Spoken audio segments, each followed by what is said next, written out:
loves me. Yes, Jesus loves me. Yes, Jesus loves me. The Bible tells me so.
Yes, vi har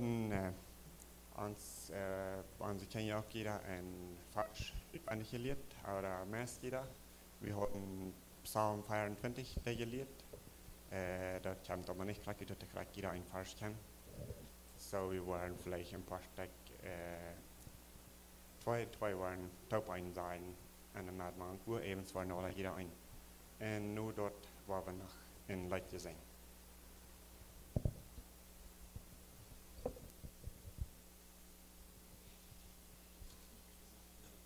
Een van David zijn psalm. De eer als den Herrn zijn en alles wat er baan is. De wereld en al die wat er baan woont. Wils hij wie de wereld over de water en leed den grond onder een meer. Wer darf auf den Herrn sein Borchen abstehen und wer darf in seine Haltestelle stehen?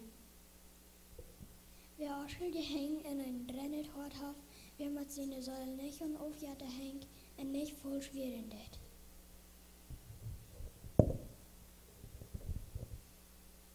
Der soll von Herrn ein Segen in Gott sein heilen Wort an die Rechte.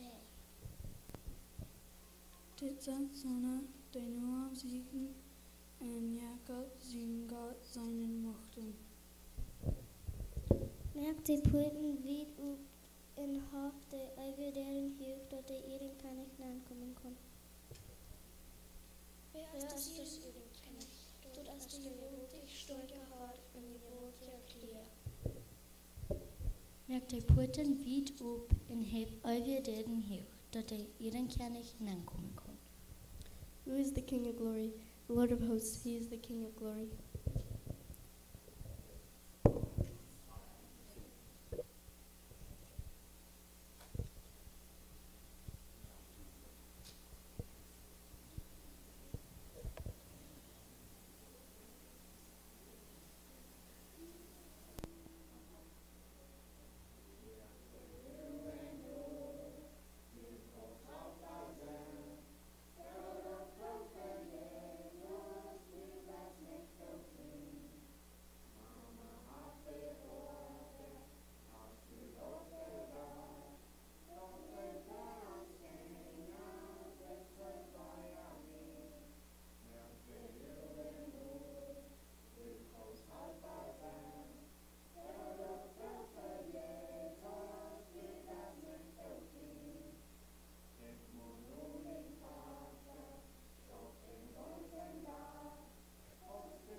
Eine Jungfrau war schwanger geworden und ein Sohn geboren und sie waren in den Namen Emmanuel gegeben. Das meint Gott mit uns. Zijn machtstrak en de vrede meer aanbod ohne eng te nemen. Hij waarop David zijn troon zetten en zijn rijk oprechtig en het op wat reich is van nu on en op immer regeren. De Heer de alles vergeeft wat het aan zijn Eva doen. Jesaja 9 vers 6. Aus alles Anfang wieder op woord. En op woord wie bij God. En wo God weer op woord. Johannes 1 vers 1. Through God, everything has been made. Without God, nothing would have been made. John 1 verse 3. Jesus sagte an, ich sage Ihnen die Wort, Abraham wir sie ich. Johannes 8, 58. Ich und die Brüder sind ein. Johannes 10, Vers 30. En Jesus zei te hem, ik zie nu al zo lang begin en du kannst mich nicht Philippus, wer mir seinen Haupt verfolgt, den Bruder ihr seinen, wo kannst du danach sein, wies mir den Bruder. Johannes 14, Vers 9. Thomas antwoordde en zei te hem, mijn Heer en mijn God. Johannes 20 vers 28. But when it pleased God who separated me from my mother's womb and called me by his grace. Galatians 1:15.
Sure.